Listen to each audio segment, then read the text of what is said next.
Far out in the uncharted backwaters of the unfashionable end of the western spiral arm of the galaxy lies a small, unregarded yellow sun. Orbiting this at a distance of roughly 92 million miles is an utterly insignificant little blue-green planet whose ape-descended lifeforms are so amazingly primitive that two of them still think doing a podcast called Digital Watches Are a Pretty Neat Idea is a pretty neat idea. These podcasters have, or rather had, a problem, which was this. Actually, this is the solution.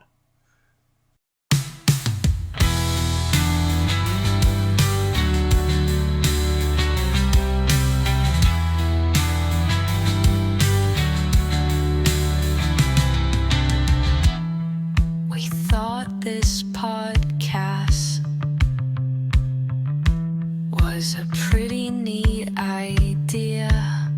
It's almost, but not quite, entirely unlistenable.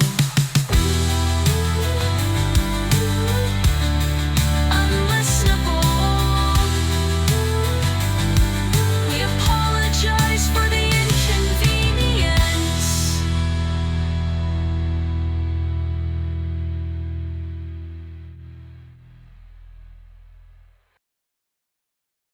So, Jeff, what's this?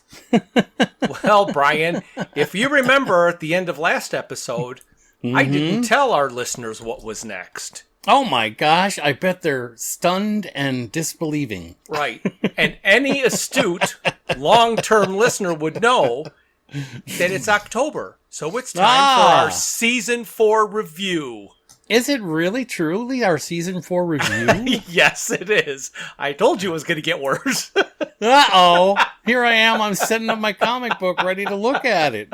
Well, you can keep looking at it because pretty much this entire year or this entire season was a comic book. Oh my gosh. I have come unprepared to the party. Yeah, so did I, but I couldn't wait to throw that at you. Oh, but I do love the latest theme song. That was pretty awesome. Got a nice beat, and I think you could dance to it. Right. She kind of drops the T in podcast and puts an extra syllable in inconvenience, but but I like it. That makes it even more fun. Right. And it's a little self-deprecating, which I thought would be a nice thing for a review episode. Absolutely. Absolutely. I suppose I should be prepared to answer questions about the last year. Now, this could be maybe our shortest episode ever. I don't know. We'll see how it goes. Oh, yeah, that's a possibility. Because even though it wasn't all comic books, this season was all Dirk Gently. Oh, that's great. That's great. Started out with the second series of the TV show. Which, coincidentally, is what they're covering in the comic book. Right. Absolutely. Yep, that's true. Oh my gosh, can you remember all the way back then? I don't think I can remember all the way back then. You don't have to remember very much. You just have to remember just vague thoughts of what you thought about it. Vague thoughts as the year goes by. Oh my gosh. There's our title.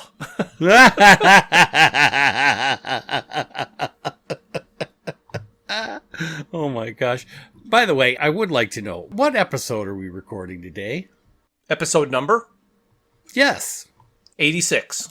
86. Holy moly. Yes. I know. I can't believe that. Amazing. 87 if you count the trailer. Oh, but I right. don't. That's right. Well, So- that's fair enough. Fair enough. My metrics will tell me it's 87, but that was a 00 when I gave it a number. Right. And probably when we started, we thought we'd have like 8 or 7 or, never got this far in our minds. That's for sure. I guess I will agree that I thought I would get tired of you long ago.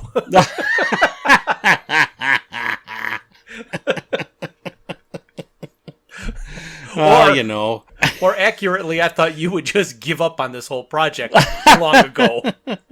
Well, you know me, I'm like a rash, slow to go away.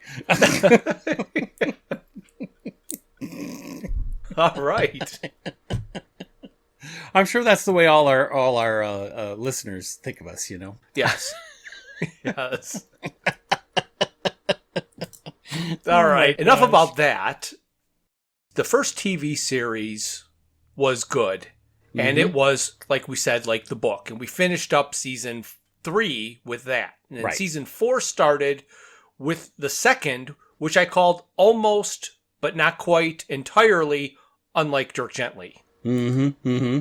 Right. Love the show. Oh yeah. Love the show. Oh, I Bart is one of our favorite characters of all times. Well, in my opinion, it's almost a shame that Douglas Adams didn't write her. Yes. But it wasn't like Douglas Adams writes. No, not at all. So it was Dirk Gently in name only. However, very entertaining. Exactly. The second season, which we called Boats, Trains, and Automobiles, was even better than the first season. Mm-hmm. And beyond more ridiculous. Absolutely. I think, like we mentioned, that there was no real surprise that people bailed on it very quickly. Because as soon as you see a guy with pink hair fighting with scissors, you think, what the heck is this all about? Do we really need to do this? Right. However, when it comes to the everything is connected, right, I think that did it brilliantly. I agree. So let's talk about some of the characters that are new and not in the book. And, we might as well start with the brother-sister, Todd and Amanda, and the pararibulitis. Right. Did we ever look that up? Is that something actually real? No, it is. It's completely fake. I did look it up. Yeah. Right. Oh, that's right. You did look that up. You did explain that to us when we were reviewing the initially. Yes. Fascinating, though. It's funny because it turns out that the actor playing Todd is just one of my favorite actors. I mean, he's been in a lot of different programs, as we already know, Right. I love his range. I mean, he truly has a good character arc in this show, and he does a good job of showing how he gets stretched emotionally from being a hero to being a tyrant. Right. So I did really enjoy that. I enjoyed the actor. And Amanda's portrayal of the pararibulitis is good. And I'm trying to think. The drummer... I'm sorry? I was going to say, the drummer is hot. Oh, the drummer is hot. Exactly. Yeah. And of course, that's where we get the Farscape characters bleeding into our Dirk Gently episodes. Yes. And then, of course, there's Bart. And like we mentioned, the actress that played Bart was so fantastic and so believable in her menacing ways that, I don't know, I wish this series went on and on and on for as many seasons as shows like, what the hell's the name of it? Firefly?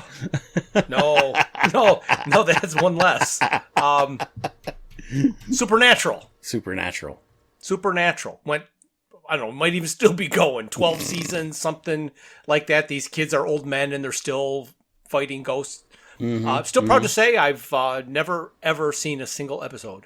Right. It's interesting because I was just sitting here thinking about how we, enjoy going to conventions, and we've met so many actors and actresses, even though it's only 2 or 3 minutes, we've still met them. And I think we need to put her on a list. If she's ever at a convention, I think I'd love to have an autograph. Without a doubt. Without a doubt. I just never thought of it till just now. So now she's going to have to go on my all-time find list. Yes. But speaking of conventions and Supernatural, just something that I was doing at different conventions that I would go to. If there was a vehicle that was from a show, I would take a picture of the vehicle, just so I Right. had a collection of vehicles that were there. So the first one I ever got was the Mach 5 from Speed Racer. And I got the Scooby-Doo Mystery Machine. Right. And I've got the Batmobile. And I have one of the Jurassic Park Jeep-like things. And at one convention, they had the supernatural car. I don't remember what kind of car it is. And they keep all their weapons in the trunk. Right. You had to pay to take a picture of the car. Not just you with the car, but if you wanted to take a picture of the car at all, Oh, gosh. you Yeah. had to pay. Exactly. And I'm like, Exactly. what has this world come to? Right. Well, isn't that, I mean, at the last convention we went to, wasn't that where they had a booth set up for the dog in Deadpool? Yes. Yes. I'm like, okay, that was the ugliest thing on the planet.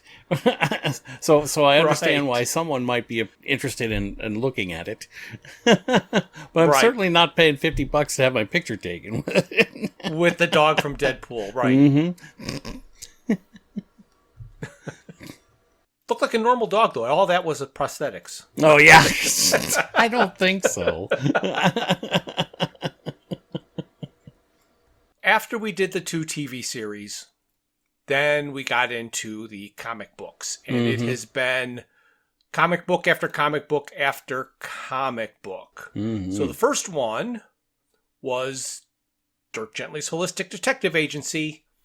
And that is how it is listed on comic book lists. Right. But it does have its own subtitle, which wasn't on the front or isn't listed, so I did not list it here. So I'm going to look it up real quick Okay. because I can't remember what it was. Oh, something about kings. Right. Kings. The interconnectedness of all kings. Oh, yes. Your favorite thing, a pun, right? Oh, yes. And this is where they had the Egyptian gods coming in and The golden phone, the golden phone, yes. Crowther, and and our violinist. Yep, the tea shop that was run by detective wannabes. And then after that, before going to the next one, I got to see the play live on stage. Right. Twice. Right. And I'm still envious. I'm still thinking that I missed out. Well, you did. I did. Can't say that you didn't, because if you're a Dirk Gently fan or a Douglas Adams fan and you have an opportunity wherever you are to see anything by even the lowliest community theater, support them for trying. Right, If right. nothing else. If nothing Right. else. For trying and giving you an opportunity to see something that you would never see. Well, I tell you, you've had the opportunity to see the Dirk Gently play, but still, one of my favorite theatrical experiences was when I was down in San Antonio and my wife and I went to the local community theater and saw Trailer Park, the musical. Well, there you go. It was All right. fantastic. I mean, absolutely fantastic. And the big theme song of the day was Make Like a Nail and Press On. Okay, right. Well, if we're going to talk about obscure shows that we have all seen, the first show that my wife and I ever saw in Chicago was a small theater, and we went to see a play they had called Co-ed Prison Sluts. And she stuck with you? Yes. Honestly, it was kind of a test. This was long before we were married. Oh, And it my was gosh. if I'm reading through the paper, seeing what's playing, and I saw that, and I thought, let's find out where we stand with this kind of stuff. And she was, without hesitation, yes, let's go see it. Oh my gosh, I'm sure that's a story she tells all her friends. That the perfect meet cute. Were you? You actually went to a show with us there. I don't know which you went to. Mm-hmm. Mm-hmm. There was a show called Your Butt. Mm. And one of the, I don't remember at all what the show was about, but the best part of it was when you were in line, the people that were checking bags and taking tickets and all of that kind of thing would ask you questions. So have you seen your butt? And that kind of thing. And you could just ask them back, is there music in your butt? And you just go back and forth, and it was hysterical. I know you were there for one, or at least you walked past the theater, because one of their shows was called Ayn Rand Gives Me a Boner. Right, I remember that. Yes, absolutely. Oh my gosh. Yes, definitely support your local theater. In fact, yes. I get to do that on Friday. And from what I understand of the rumor mill is that it's going to be terribly painful and not a joy. Okay. Looking forward to it, are you? Oh, yeah. It's the parts that I've heard about are really depressing, and I'm not sure. I've actually heard that most people walk out after the first act is over. Okay. Well, we're not going to end with that one, so I'll tell you about the first play I ever saw in New York City, which was an off-Broadway show called Vampire Lesbians of Sodom. I'm beginning to see a theme here resonating in your choice of drama. Yes. Have you? Oh, yes. Well, Just now? Oh, no, not just now, but I saw Seinfeld, the musical version of Seinfeld. Oh, all right. With my wife's best friend's son playing Kramer. Okay. Oh, okay. He's tall, he's thin, when he lets his hair grow curly, it goes out. I mean, he's the embodiment of Kramer, so he fit the role perfectly. Well, good. All right. So you have seen something a little more joyous than what you're going to see coming up. Yes, absolutely. So do tell us the title, though, of this torture you're going to... The show is called Parade, believe it or not. Okay. There was a parade. Okay. Mm-hmm. All right. Never mind. I thought I confused it with something else. But yeah, so did I. Honestly, when I heard the title, I thought I'd seen it before, or I thought it was a musical from the 60s, Right. But it's something about Nazi death camps, so I'm not sure that it's quite the kind of thing we'd anticipate. Okay. Don't go to the concession stand.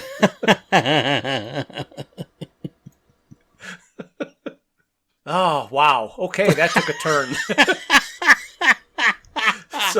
Well, nobody expects the unexpected, right? No. Or no. The well, Spanish Inquisition. Again, we're going to just keep tangenting off of previous things. Mm-hmm. There's a movie that was made by Jerry Lewis that was so bad, he refused to have it released. Right. It was called... I think it was called The Day the Clown Cried. Okay. And it was a Nazi death camp thing where when the children were going to their death, they would be brought there by a clown. That's my understanding of... And Jerry Lewis played the clown. Oh, jeez. Oh, my gosh. I think its intention, and again, because it's never been seen by anybody... Oh, really? Okay. Nobody knows exactly what it is. I've heard that X amount of years after his death, he agreed to let it be released, and I don't know if and when that day has come and if and when it has been released. But years and years ago, there was an Academy Award-winning movie called Life is Beautiful. Mm-hmm. And it was about the Nazi concentration camps, and it was a little... I'm actually, having not seen it, it's hard for me to tell you the plot, but from what I've seen in the clips, I believe that Jerry Lewis's intention must have been to do something like Life is Beautiful, but he missed the mark, and it turned into something horrible. So that's one that I really hope comes out and is available to be seen. at the theater on IMAX. Right, there you go. There you go. Well, one of the things I don't think that we've ever spoken about to our audience here on the podcast is the fact that you in particular are an aficionado, if you will, of movies. You have a friend in Poland, I believe. Yep. That the two of you have shared many hours discussing different films. And Yes. you encourage each other to watch a film, and then you get together once a week and review your feelings about the film. And so Yes. you've seen hundreds of different films in all kinds of different genres. Right. And I will say they lean more towards The Day the Clown Cried than they do Life is Beautiful. Right. So we are not watching the pinnacle of cinema. Right. We are watching some wow. Right. Well, when I came to Chicago a couple weeks ago, you and I were able to watch a film together, and we watched How I Became a Superhero, I believe was the name of the title. Yes. And yes. that was a really good film. I mean, it was surprisingly good. I didn't know it was out there, and I'm glad that I watched it. It was kind of a half-hearted shake way before The Boys, you know. Mm-hmm. But very good film. Very good film.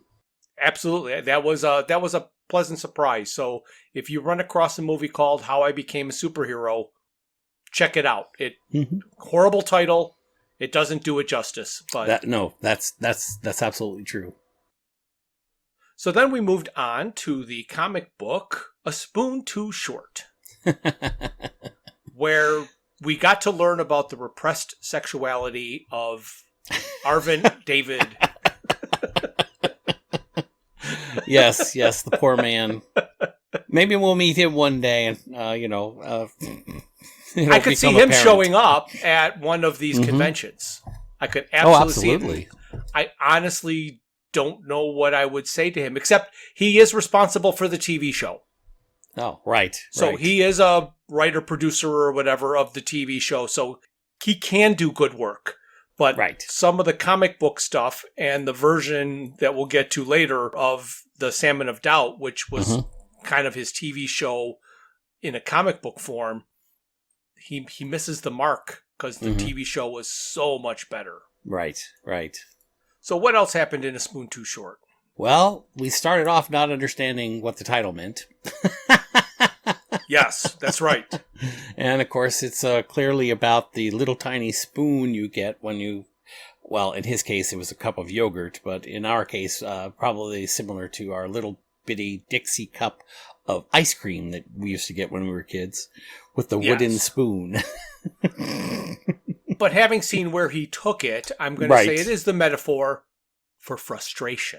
Ah, yes, indeed. Yes, indeed. Now, our man, Madluck, probably did not have a short spoon, but... I believe they specifically said that he did not. So, for poor Dirk, his spoon may in fact be too short. Yes.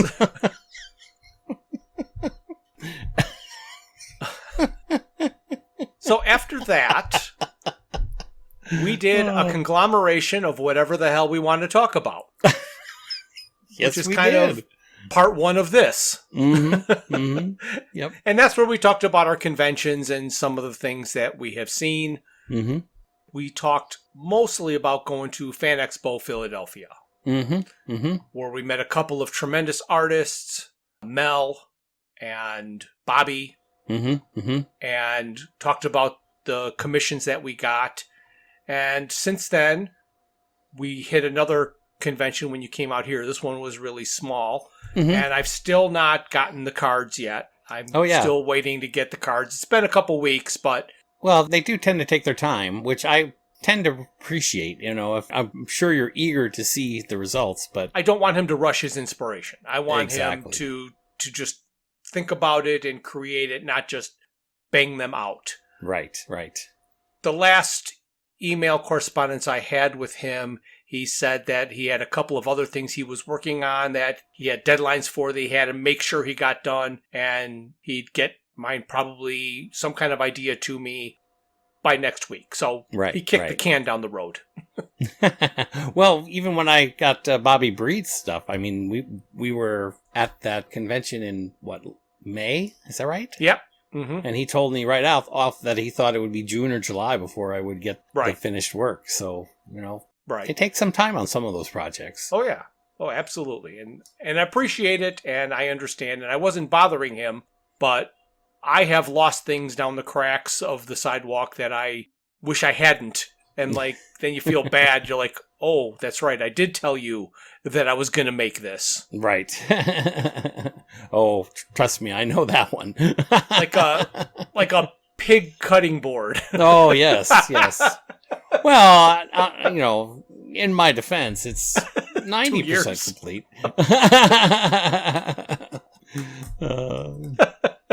Well, what's funny about that? I was just looking at that because it's literally in the middle of my workshop. Okay. And, well, we've talked about this too. I'm trying to make sure that when I put my workshop together that I not that I'm not going to redo it a dozen times, but at least this first time, I'd like to make sure I do it properly. Mm-hmm. So my biggest problem at the moment, being that I'm a cheapskate sometimes, okay, is that my router table needs to be, I've got 2 3/4 of a reason okay, to replace it with a brand new one. And the advantage of having the new one is the router lift and the adjustability of the router to the top of the table and that kind of thing is when you get a nice one, you can make that lift or that router come up just enough so that you can get the right cut. Okay. And it's the tool that I need next in your project. So it's literally sitting on the broken router table saying, why aren't you spending some money, you cheap bastard? Get yourself a new router table and finish this project. So the router table is broken. Yes. It's not just that it's not good enough or as good as it could be. It's literally unusable. Well, no. I broken, yes. Totally unusable? No. I can use duct tape and glue. I can put it back together, but I still need the new one. But when you're doing woodworking, especially fine routering, one little slip and you're starting from scratch. Absolutely. So I understand that it's broken. Yes, you can use tape and screws or whatever. And it's 1.5 inches too tall. Because everything in my workshop, the top surface needs to be 35 inches. So I'm trying to make everything at 35 inches. And the router table's at 36.5. So I can't figure out how to keep casters on the bottom and the table where I need it, because it has to be able to be moved out of the way when I'm working with large formats of wood. Oh, right. There's always a second piece to the puzzle that kind of holds me up,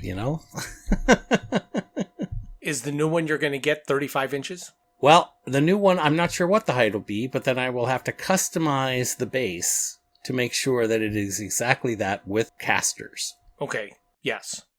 You'll be picking that up next week?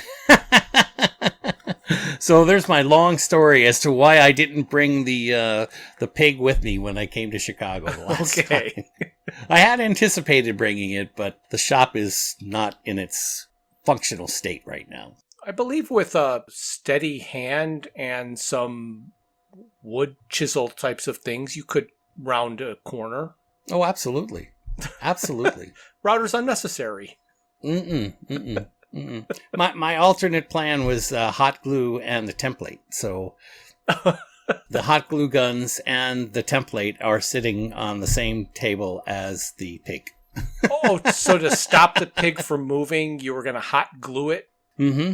No. Mm-hmm. Mm-hmm.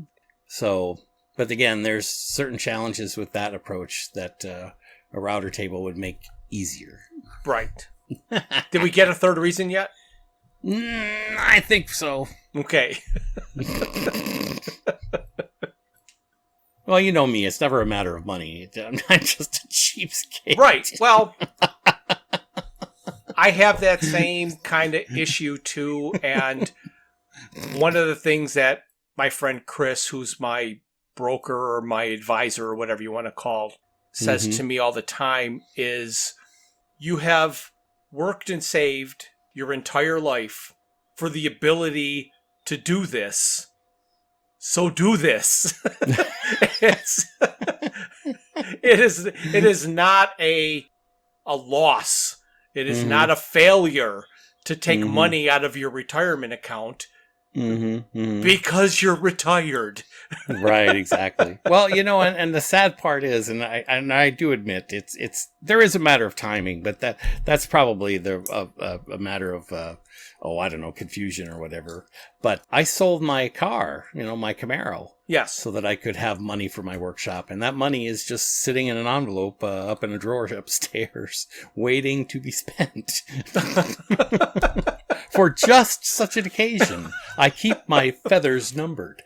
It sounds like a fourth reason. I know. Isn't it terrible? Oh. Did you pull it back around here? We've gone so far afield. No, that's what this episode is for. Absolutely. So that brings us up to what we're currently in, which is we have done the first 6 issues of the Salmon of Doubt comic book from the Dirk Gently series. Right. And I think we've said it a number of times during the review of these particular issues. I truly think the art style has increased tremendously. Yes. On these versions of the comic book. Even though we had similar creators in the previous comic book, there's a higher level of art style in the ones we're reviewing now. Yes.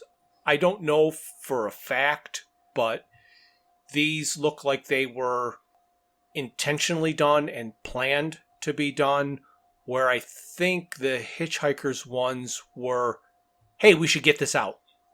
And they just got it done. Right, exactly. And I think you've hit on a really important point too. The current storyline, having intersected with the television show, has a great deal more reference material to work with. Yes. The actors, the way they look, the way they respond to certain things, all of that had to have played some role in the way that these books got written and drawn. So because we've done the first 6, there are only 3 left, and that can be wrapped up in a single month, doing 3 episodes a month like we've been doing. Well, it's going to be an interesting time for us in the next couple of months, wrapping up comic books. Boy, I think we're going to be a little up in the air, aren't we? I think you're trying to set me up to say something, but I don't know what you mean. Well, let me try something else. What was I supposed to do? I have no idea. When you think back on how you said that, isn't it sounding like I was supposed to have a reference I was supposed to grab onto? Yeah, I was thinking that maybe you have an idea, but we don't have an idea, so let's try something else. So, another year has gone by. Another year. Do you believe it? I know. I can't. I know, it's absolutely amazing. As we've said many times before, we had no idea when we started this little pet project that we would have enough material to keep us going for such a long time. But the diversity and charm of the man that we idolize is not easy to wrap up in a single day. Definitely not. So, Jeff, what's next? Well, Brian, I do know what's next. So in November, the first month of season 5, we are going to wrap up in 3 different weeks the last of the Dirk Gently Holistic Detective Agency, the Salmon of Doubt comic book. Well, I'm really looking forward to that. I think it's going to be fantastic. And who knows? Who knows what's coming? Yes. The shadow knows, right? That's right. The shadow does know. But because this has been, I think, a shorter than normal episode, and we've been talking so much about all of the music that we've been having so much fun with. Right. One of the first things I did on that site was I wanted to create what I considered Fenchurch's song. Right. So I think that it was way too long to do as a theme song because I didn't want people to have to sit and listen to, 2.5 minutes of a song before getting to, hey, Brian, what's this? So they can cut out whenever they want, but I think we're going to exit this episode with Fenchurch's song. I was sitting on my own in a small cafe when I suddenly realized what it was that had been going wrong all this time.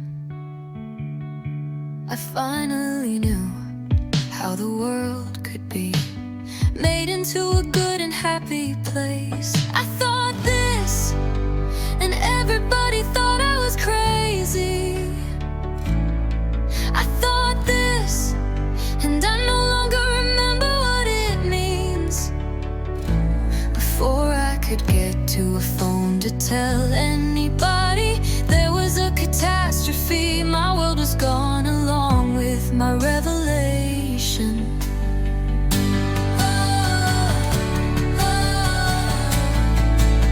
My family is upset. They had me committed. No matter what I say, they believe I think I am a hedgehog. I thought this, and everybody thought I was crazy. I thought this, and I no longer remember what it means.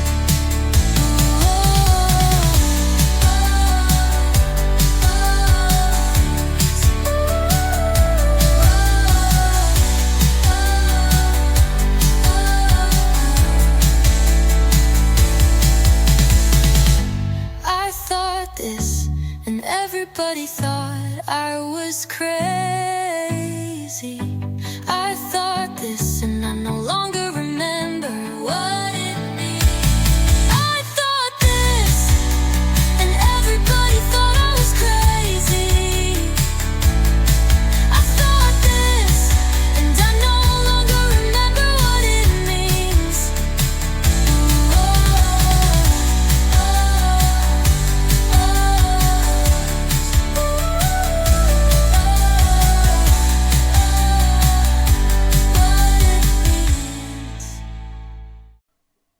Thank you for listening to this.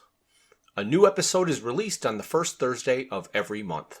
Visit our website at digitalwatchesareaprettyneatidea.buzzsprout.com. While there, you can find links to all of my Hitchhiker's Guide to the Galaxy inspired t-shirt designs. You can contact us via email at digitalwatchespodcast@gmail.com. You can find us on YouTube and Facebook at Digital Watches Are a Pretty Neat Idea. You can message us on Twitter, or should I say X, at Watches Idea, and our Instagram is Watches Idea Podcast.